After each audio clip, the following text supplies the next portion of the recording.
Good afternoon, and welcome to LLT 180, Hero in Quest. The first announcement of today's award-winning class is, I've looked through the tests and stuff like that, but I haven't actually graded anything because I am such a dear and devoted son that I am all a Twitter making plans to bring my daddy down from Wisconsin, where he has been for like the last 83 years, down to Missouri. It's like 19 up there where he is now. I said, it's 66 where you're going to be living next week, Pops. That's almost worth all the trouble.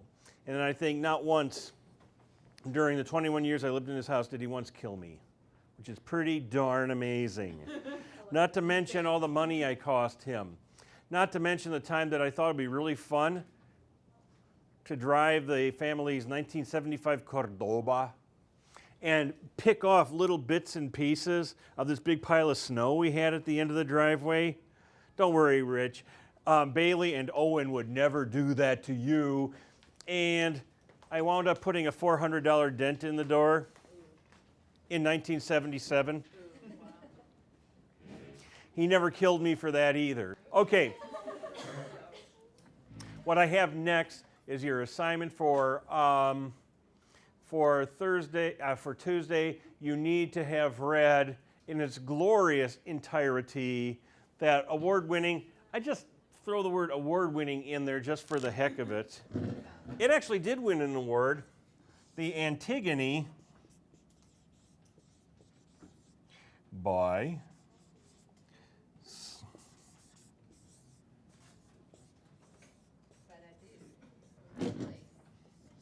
See, I'm so erudite, I wrote this up on the board in ancient Greek. Call him Sophocles. Is that how you pronounce that? Antigone? Yeah. Although, Jack, right? One of the great things about studying ancient languages is nobody really cares how you pronounce them because the native speakers are all dead. Don't say it's Antigone. Yeah, Nugent cares. Thing about her is I was on the committee that hired her. I am 5 years her senior. And yet she was more fearful of her than you. Why is that? Okay. What I'm going to be doing in today's award-winning young, I also say young a lot, award-winning young lecture is to talk a little about, the concept of the catabasis as we've encountered it in the first unit, in the first group of readings, and where it starts out as a story about a big brawny dude who goes into the woods and meets an interesting monster and kills him. That's Gilgamesh. He evolves, his story evolves over people as people retell it over time. The Gilgamesh story really was basically, it's in the beginning just a story about some big, huge dude who goes off on adventures and stuff and flexes and loves the ladies big time or long time. And eventually turns out to be a dude who goes on catabasis when he loses his friend, who goes to the end of the world to seek out Utnapishtim, the dude who used to be a human but is now a god, to learn the wisdom of the ages, which turns out, as always, to be Carpe Diem. And that's it. Odysseus the same way. Yeah, Odysseus is the king of Ithaca, a city in ancient Greece, but how good of a king is Odysseus? Taylor? What makes you say that? He's never there. Karen? Well, but what else can you say? Yeah. He likes to tell bad guys where he lives, so They like to attack. yeah. And how many of his men does he come home with? 0. 0. He comes home with his own bad self. So as the mothers send their little kids off to war under King Odysseus, he comes back with absolutely 0 of his men. All he really cares about is his wife, and that's not bad. Then we have the frogs. The frogs is just hilarious. The frogs is a catabasis where the god Dionysus goes down to see if he can bring back a poet who's worth a dang to help jolly the Athenians out of their woes. And then finally we have the touching story, the little allegory of Cupid and Psyche, love and the soul, Greek and Latin, male and female. When after all these, what's that?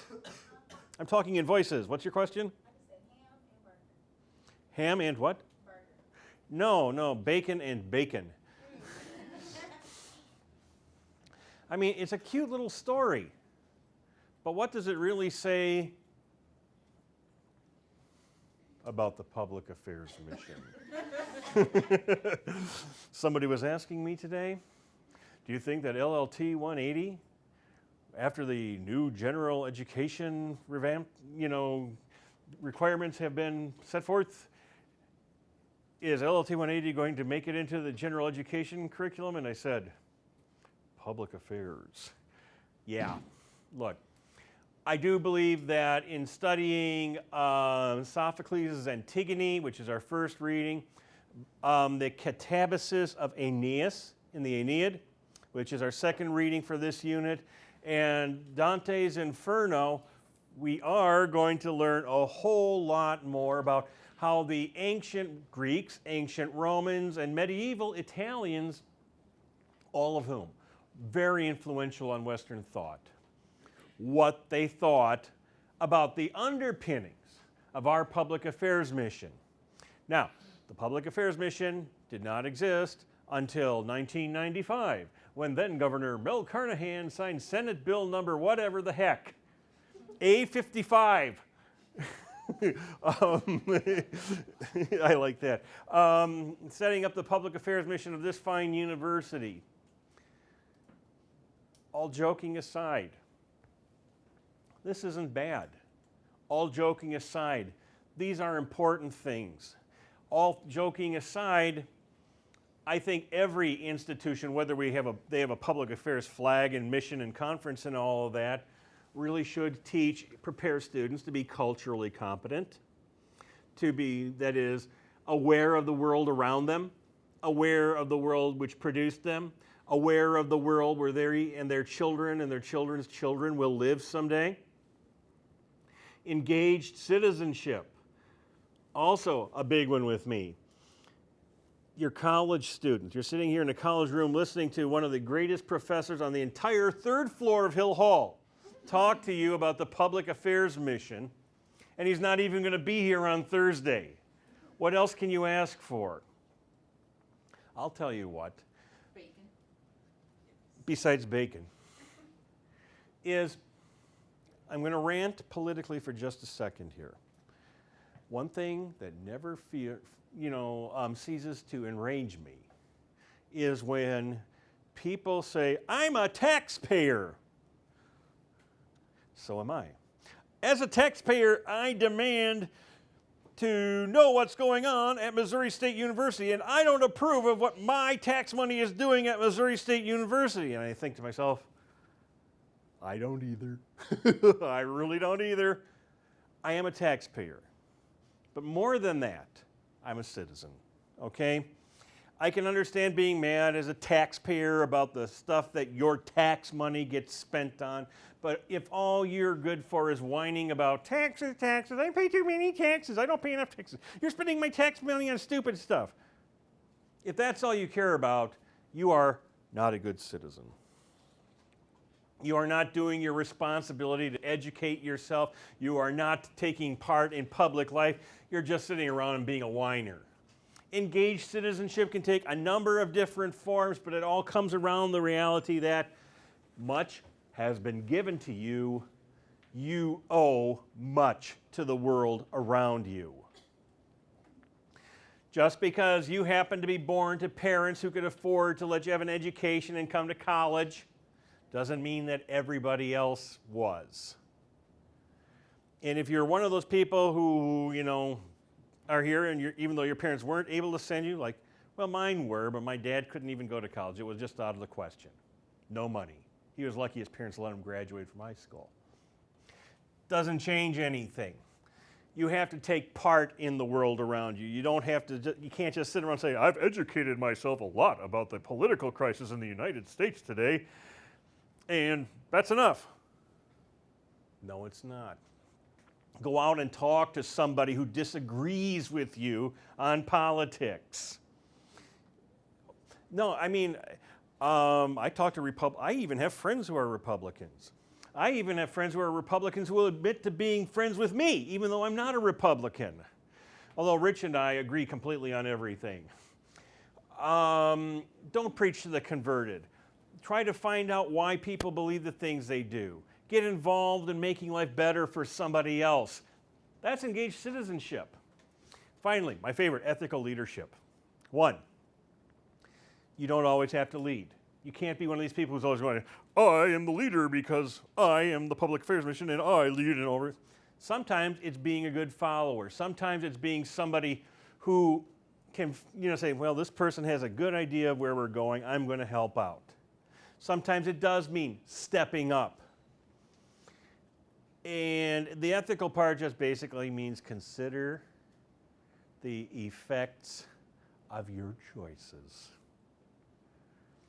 Think about the people whom your decisions are going to affect and consider and behave accordingly. It's something that poor Oedipus would have done well to learn. There are lots of other explanations for the public affairs mission. But we're going to find out that Sophocles, Virgil, and Dante, the 3 authors that we're encountering in this unit, were all completely comfortable, knowledgeable, well-versed, conversant in the culture around them. Sophocles had served as a general in the Athenian army. He had run for political office and won. Okay, he didn't just sit around writing drama all day, all the years of his life. He was out there being an Athenian citizen, and when he had to lead, he did. Virgil. Okay, Virgil was so culturally competent, he could speak fluent ancient Greek. Engaged citizenship, well, Virgil really did kind of sit around writing poetry all day. If Virgil, just the idea of Virgil, putting on a sword, he just was not a military leadership kind of dude. Instead, his idea of engaged citizenship consisted of writing literature and poetry, especially his poem, The Aeneid, that stated why it is important for all Romans to get behind the nation of Rome. Virgil was very much an engaged citizen of his time. It's just that Jupiter made him into a poet and not a fighter, and so he wrote poetry. Dante, man, he was the whole public affairs deal. Dante not only wrote Latin, not only understood Latin and ancient Greek, he practically invented the literary language of Italian to write his poem, The Inferno. He held political office, and for many years of his life, he was on the run from his native Florence because he had a price on his head.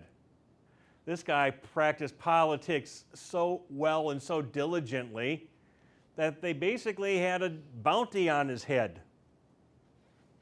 And ethical leadership, wait till you see the wonderful torments that people are suffering in Dante's Inferno, hanging upside down by their feet in burning rings of fire,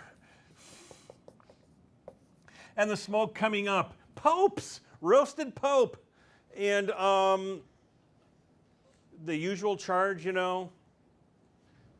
unethical leadership. All that and more in our next series of classes. So much for the public affairs thing for now. I now want to give you some cultural competence, some background about the city of Thebes. The city of Thebes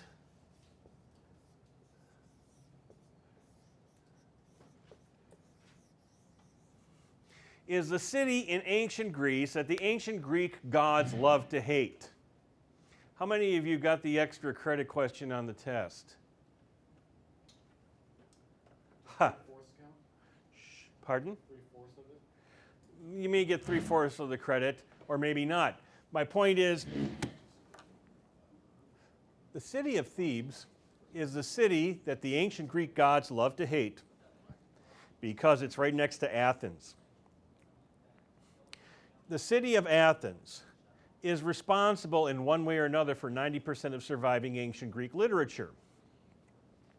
That is to say that 90% of what we have today of ancient Greek literature was either written by people who were from Athens, people who still lived in Athens, people who wished they lived in Athens, People who wanted to suck up to the city of Athens, or people who just liked Athens because they were so special and wonderful. God bless you. Just try to imagine what the history of the state of Missouri would look like if it were written by people from Kansas. Or what the history of Illinois would look like if it was written by people from Wisconsin. Everybody loves to bust on their neighbors. We're no different. But all of the really weird stuff that happened in ancient Greek mythology, there was a 90% chance that it was connected with Thebes in some way, shape, or form. I'll tell you just a couple of stories that will not be on the test. Just to give you an idea. Once upon a time, in a country now known as Lebanon, this girl named Europa was walking down a beach. And she's enjoying herself down at the beach, you know, getting a tan, you know, splashing around in the water, doing whatever people do down by the beach. When all of a sudden this really handsome-looking bull comes up out of the water. Ladies, have any of you ever been approached by livestock? A dog. No, dog is not livestock.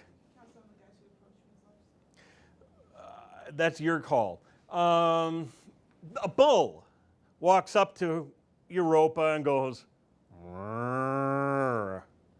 And he's a kind of a handsome bull, so pretty soon she's petting him. Pretty soon she's rubbing his antlers, horns. Here, let me draw a bull on the board.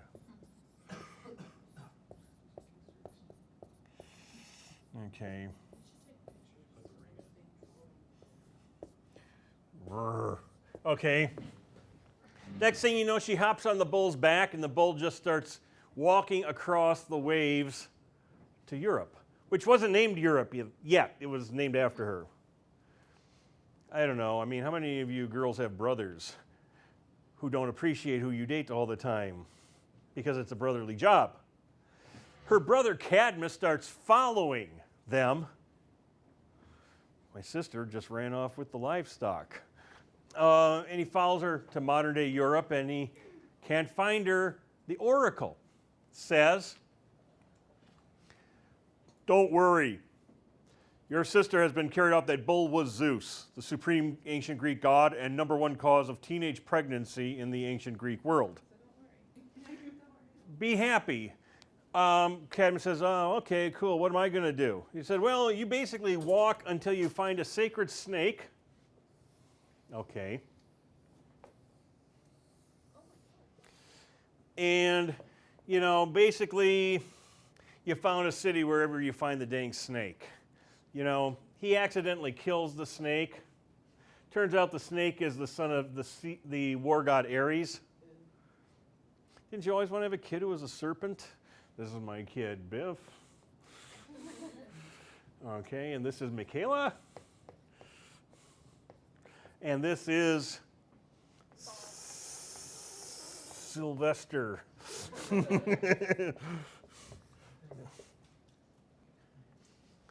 The snake turns out to be the son of Ares. The long and the short of it is Cadmus has to atone for killing the snake and all of that. That's neither here nor there. He starts up the royal family of a city known as Cadmea, better known to us as Thebes. The whole story started out when Europa started running around. She met a bull friend. She kissed a bull. She liked it. For the very first time. Put that down, young lady. This town is pretty messed up. Just a little. Okay, it's really, really, really messed up. There was this king named Laius, Laius. His wife's name was Jocasta. Laius and Jocasta had a very important duty to perform. They had to produce an heir to the throne. If they do not produce an heir to the throne to inherit the kingdom, there's probably going to be a big dumb civil war over who gets to be king next, and we can't have that. Laius and Jocasta try to start a family.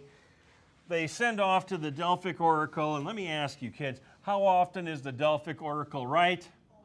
Always. Did I do my prophecies with the class already for 2012? No. There will be an airplane crash. Count on it. Some guy you never heard of is going to hit 300 in Major League Baseball this year.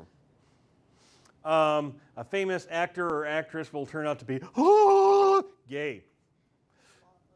I'm just trying to think of my other great predictions. Some politician will be caught in a corruption scandal. Yeah, that's really going out on a limb. Here's what the Delphic oracle told Laius and Jocasta, that you two will have a son. He will grow up to kill his dad and marry his mother. Ta-da! And the question is, it's a public affairs-y kind of question, really. Honey? Yes, Laius? I'm not too happy about getting killed by our future son. Well, at least you don't have to marry him like I do. But the question is, do they just say no more sex or anything like that? They're basically condemning the city of Thebes to a civil war if they don't produce an heir to the throne. And then Laius says, you're looking pretty hot there, Jocasta. And Jocasta says, "Row," or something like that to Laius. I don't know. I'm old. And they get down to business, and pretty soon Jocasta is in the family way with a young baby. Who will do what? Kill his father, And- marry his mother. Team Edward? No. Okay. He will grow up and kill his dad and marry his mom. And by the way, it's part of the joy of Greek tragedy that when they go into see this play, Antigone, they know how it's going to end. No surprises. They know who Antigone's parents are. They know who Antigone's grandparents are. They can probably draw the whole family tree almost as well as I can. When Jocasta gives birth to a little bitty baby, well, here's a question in ethical leadership. Raise your hand if you want to answer a question in ethical leadership. No, Leigh, I'm terrified by what you would answer. Who else wants to answer? Hunter, are you volunteering? Yeah. Okay, your wife has just given birth to a baby. The baby is going to grow up and kill you, and then marry your wife. Yeah. What do you do? Oh, yeah. How humanitarian is that? Sam? I was going to say kill it with fire. With what? Fire. She even knows how to kill it. What a great humanitarian you are. Do you have any things that don't involve death? Rebecca? Send the baby away?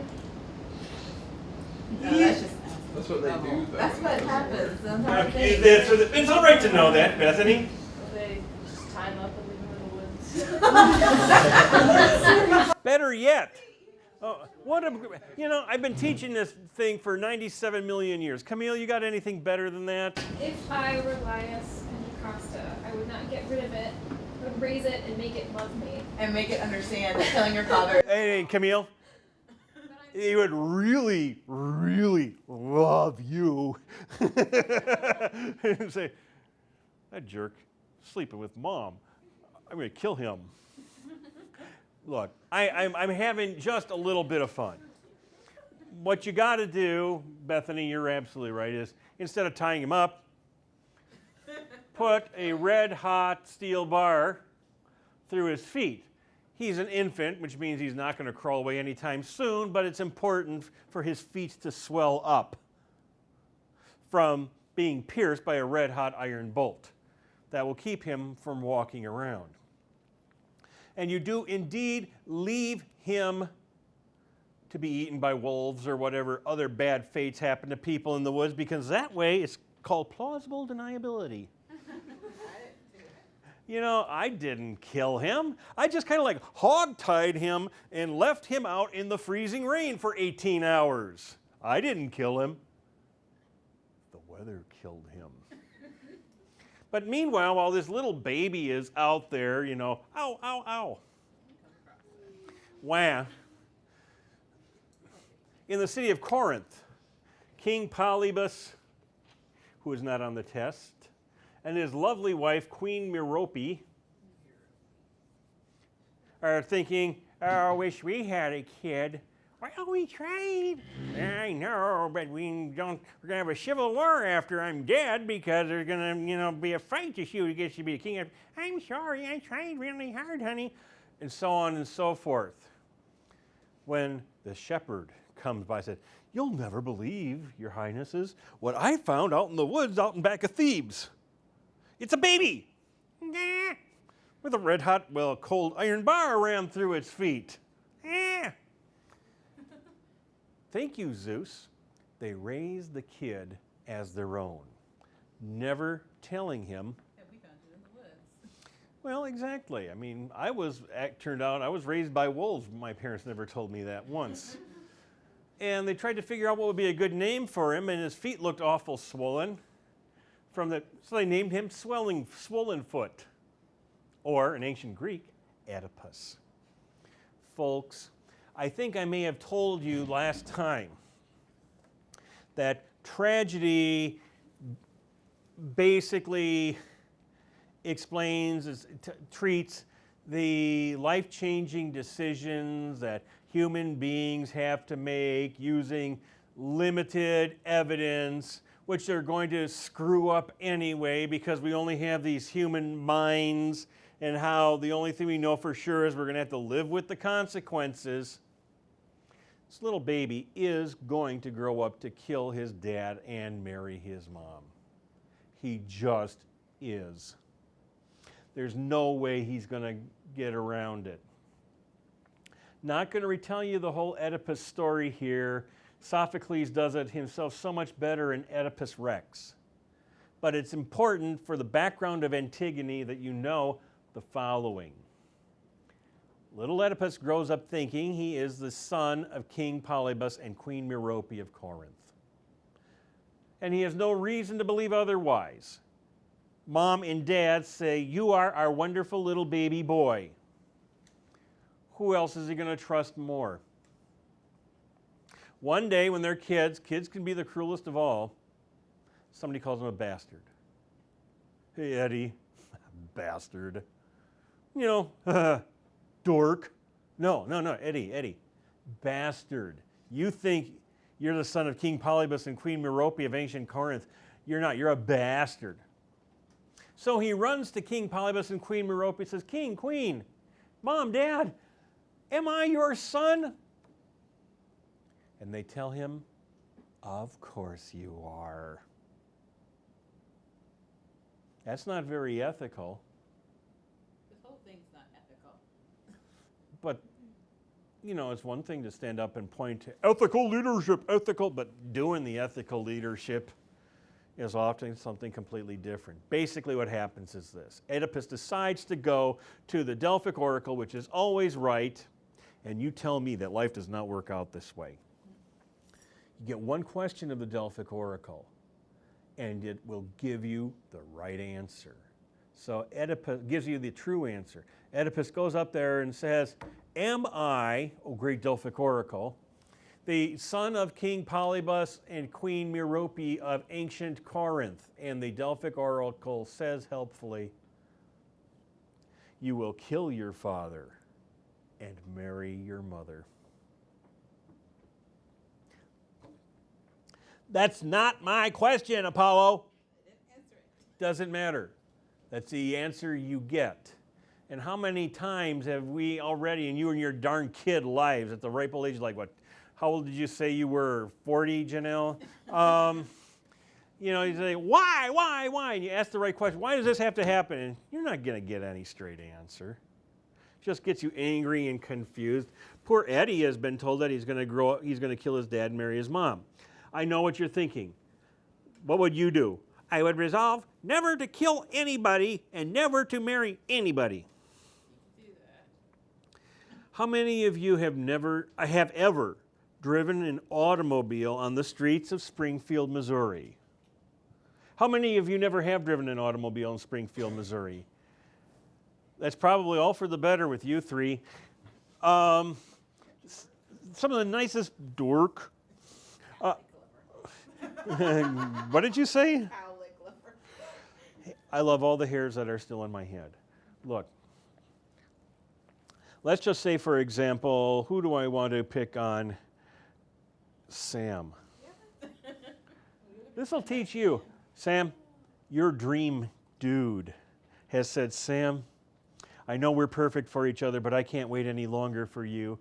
And you said, well, I'm working a double shift in my tiresome job up at the Holiday Inn North in Springfield, and I can't possibly be with you by 5 p.m. this evening. Well, Sam, I'll give you till 5:30 then. And if you can't be there be out back on the south side of Springfield by 5:30 p.m., I'm going to be out of your life forever. Okay, then go on. No. He's so perfect. You don't understand. Play along. It's David effing Bowie. Complete. He's got the whole package going, folks. David effing Bowie is waiting for you down at the Outback. Uh-oh. I see steam rising out of her ears. You got to be there by 5:30, and there's no way on earth your evil boss will let you out of the parking lot before 5 p.m. You're driving down Glenstone. And it's about 197 degrees outside, and your air conditioning is broke. And you have only this crappy AM radio, FM radio that plays 101.3, timeless love songs. The first combination of radio station and laxative. And so that's the only thing you can get. And you're driving, and you make it past Division Street. You make it past Chestnuts Expressway. You're making pretty good time. Dave, I'm coming, Dave. And you get up to about Glenstone and Sunshine. You got like about 11 minutes left. The person in front of you is asleep at the wheel. The light turns green and they won't go. You try honking, you try throwing things, you try screaming, David effing Bowie is waiting for me and I have 7 minutes to get to him. He doesn't wake up. And as you look at 5:30, and you can almost hear, David Bowie going, space control to Major Tom, all the way out of your life. You will never be happy again. He may miss you, Sam. You remember you have a baseball bat in your car. How many of you in a similar situation would not at least consider taking yon baseball bat and at least doing a number on this guy's windows? Which is why I said it was a good thing you don't have a car and drive in this town. As Oedipus is walking around trying to get his bearings, trying to figure out what the heck is going on, some old dude runs him off the road. So Oedipus kills him. And then he comes to the city of Thebes, which is being attacked by a sphinx.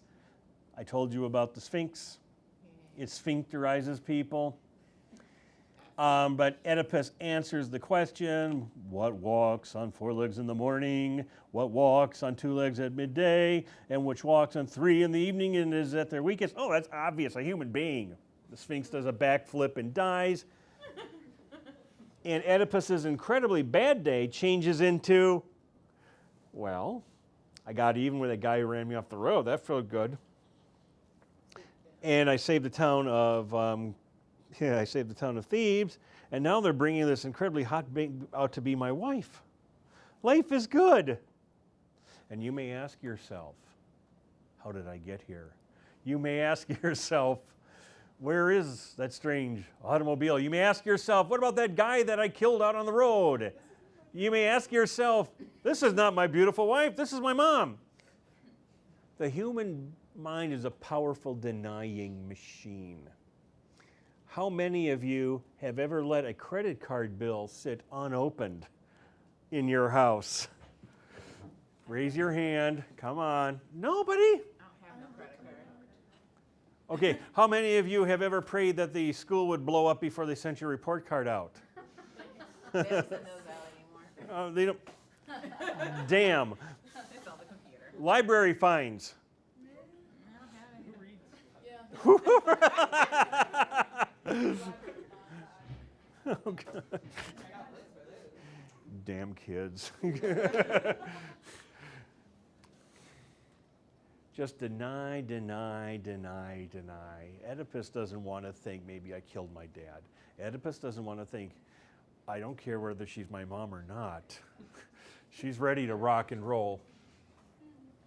They beget 4 kids. These kids are either Oedipus's siblings or his kids, depending on how you look at it. Their names are Polynices, Uncle Dad, one of my favorite jokes. Eteocles, Antigone, Poor Antigone. and Ismene. Eventually, Oedipus finds out that he did indeed kill his dad and marry his mom. He eventually reacts to this by poking his eyes out. Blood. I don't have a red marker. I won't use green. Too Bob Rossish, you know. Well, he ain't looking as good as he used to. Let me tell you that. He's poked his own eyes out because he once was see, but now is blind. He didn't see the truth in front of his face.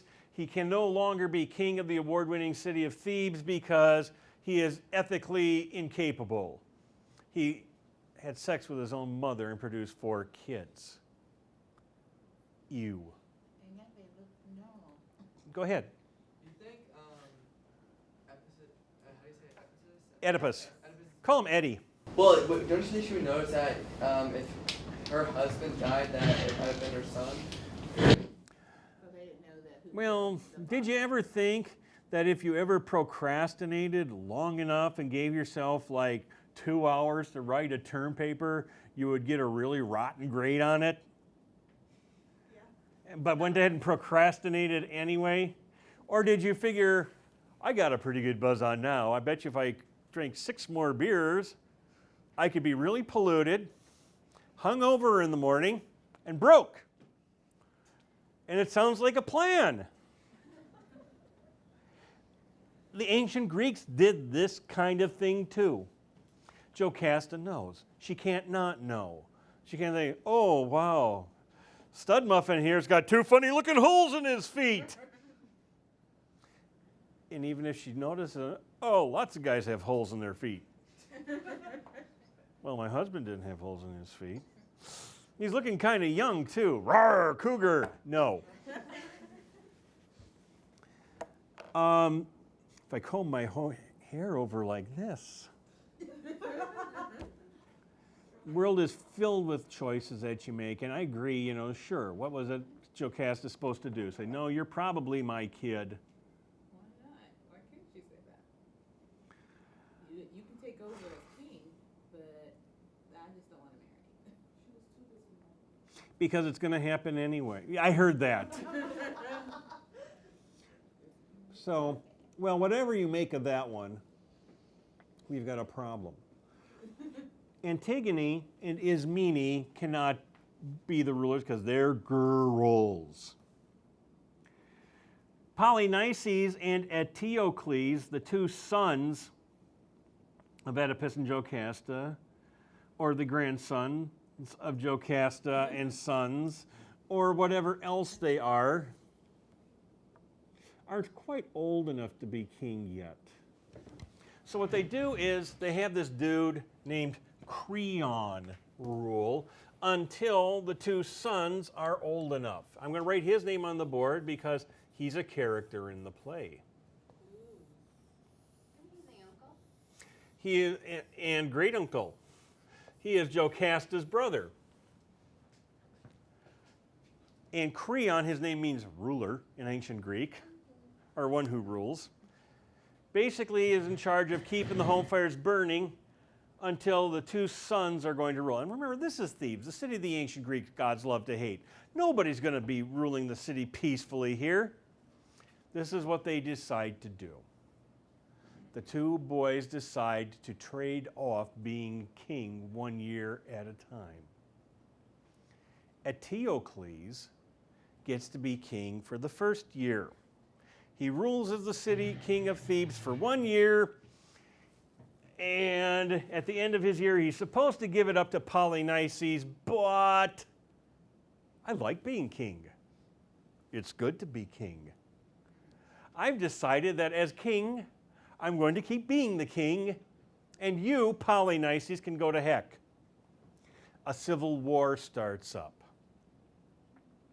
In the course of the civil war,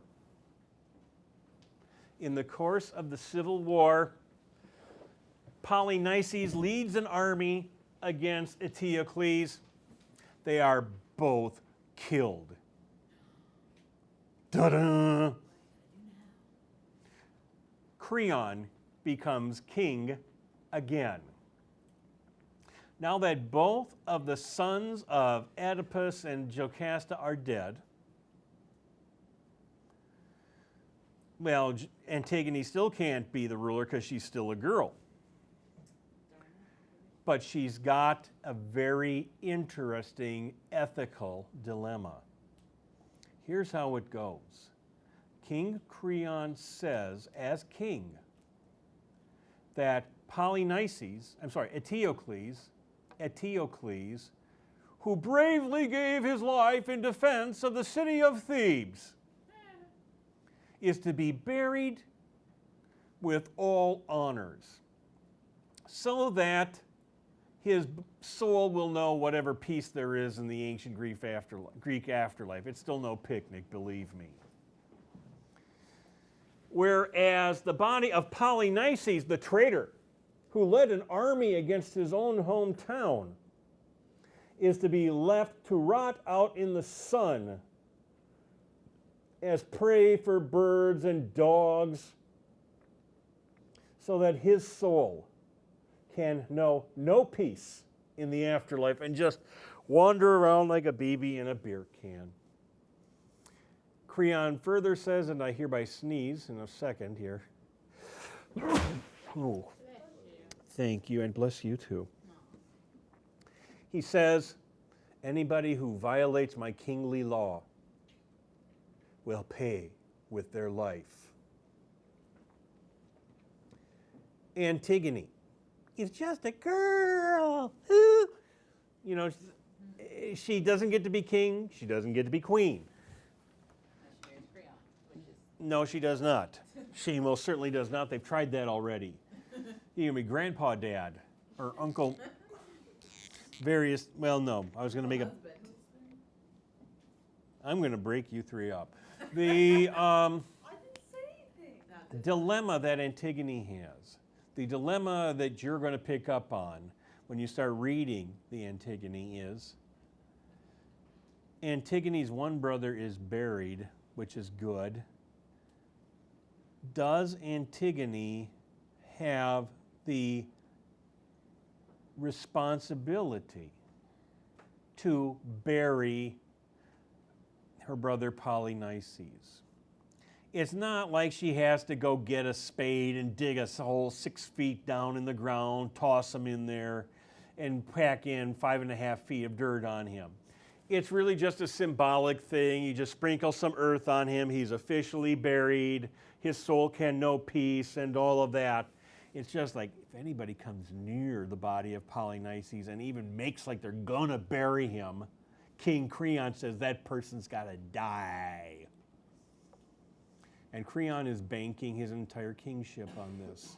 I'm Creon, I'm the king. The Oedipus family is dead. That's just how it rolls. My first job as king is to make sure we have peace and order, no honoring traitors. And Antigone takes a rather different tack. Antigone says, and this is where I'm going to leave it. Antigone says, I wish my brothers had not killed each other. I'm very sorry that they're both dead. It's only appropriate that my beloved brother Eteocles has been buried properly and his body knows his. honored and his soul knows peace. Antigone's point is Polynices was also my brother. I loved him no less than Eteocles. If it is my responsibility to see that Polynices is buried, and if Creon says that I must pay with my life for this, what's the call? Is there, in fact, a higher law than the law of the state? This, to me, is an ethical leadership question if ever I've seen one. The easy way out would be to say, he's dead anyway. There's no question that Antigone's life would be a whole lot easier. She would get married to Creon's son. She would be the queen. He would be the king. They would have lots of kids. What was his name again? Polynices or something like that.